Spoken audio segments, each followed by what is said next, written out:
एक तू सच्चा, तेरा नाम सच्चा।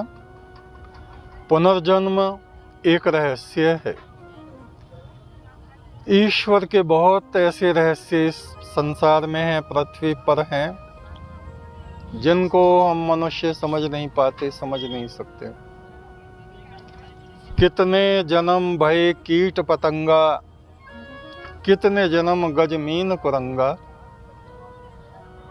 पंचम गुरु अर्जन देव जी महाराज फरमाते हैं, कितने जन्म ये जीवात्मा कीड़े मकोड़े बनती रही, कितने जन्म हाथी मछली हिरन बने, कितने जन्म ये घोड़ा बनी, बैल बनी। हे जगदीश्वर, अब के ये मनुष्य का शरीर मुझे मिला है,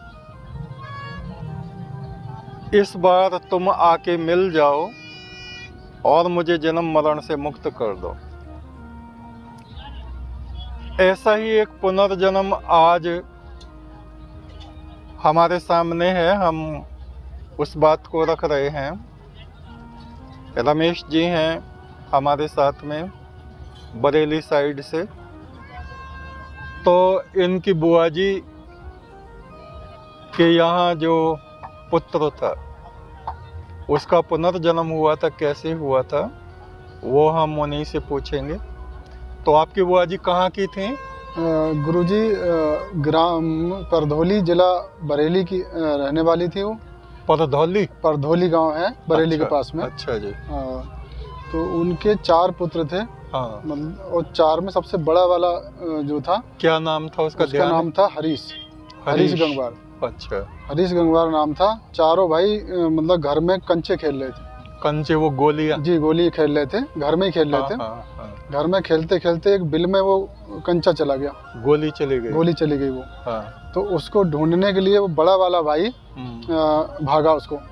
उसने उसमें उंगली डाल दी और उंगली डालने के बाद ही देखा कि एक सर्प ने उसको डस लिया। उंगली में सांप ने काट लिया और सांप ने काटने के बाद बतेरा उसको इलाज कराया, लेकिन बचा नहीं, खत्म हो गया। अच्छा। खत्म होने के कुछ बाद एक डेढ़ साल बाद उसका। अच्छा, जो जैसे वो खत्म हो गया फिर उसको क्या किया? ये कहते हैं कि सांप जिनको काटता है उनको जलाते नहीं है। जी। तो उसको पानी में बहाया या क्या किया? या जलाया? नहीं, पानी में बहाया था।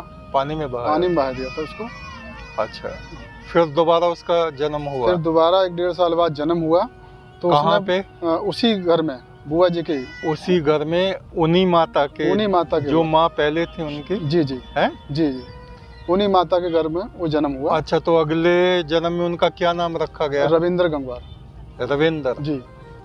अच्छा। तो जैसे ही बचपन में ही मुश्किल से वो जैसे ही बोलने चालने के 1 साल के अंदर ही अंदर वो हल्के हल्के बताने लगा, सब रिएक्शन करने लगा। अच्छा। 1-1.5 साल में सब चीज़ बताने लगा। मैं यहाँ पे खेल रहा था, कंचे खेल रहा था और मुझको यहाँ पे सांप ने काटा था, इस टाइप की बातें सब करने लगा, बताने लगा, सारी चीज़ें बताने लगा। धीरे धीरे उनने 1.5-2 साल में पूरी जो है सारी बातें बताई। मैं सबसे बड़ा था, अपने भाइयों से कहता तो मैं बड़ा हूँ, तुम मेरे से भाई कहो करो, मेरे से बड़ा भाई कहा करो।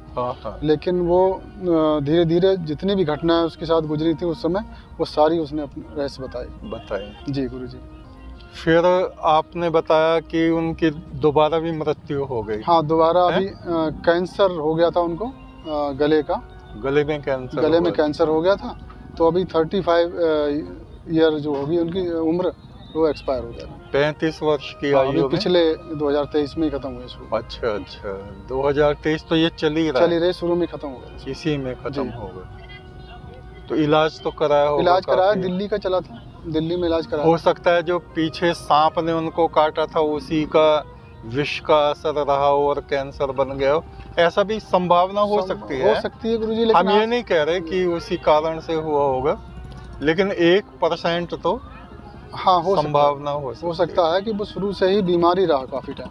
अच्छा। काफी टाइम। शादी वगैरह नहीं हुई? शादी हो गई थी, 2 बेटियां हैं उसकी। अच्छा। हाँ, 2 बेटियां हैं, लेकिन वो बेटियां होने के बाद बीमारी रहा, कई साल इसका इलाज चला। 1.5-2 साल तक इलाज चलता रहा, इसके बाद वो एक्सपायर, खत्म हो गया। जी गुरुजी। तो हम देखते हैं एक ही परिवार में एक ही व्यक्ति का 2 बार जन्म होता है। और दोनों बार उसकी मृत्यु हो जाती है। ये सब उस प्रभु की महिमा है, उसकी लीला है।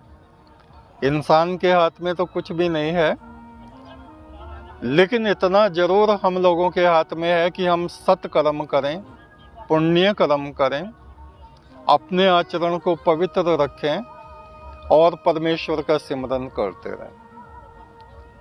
एक तू सच्चा, तेरा नाम सच्चा।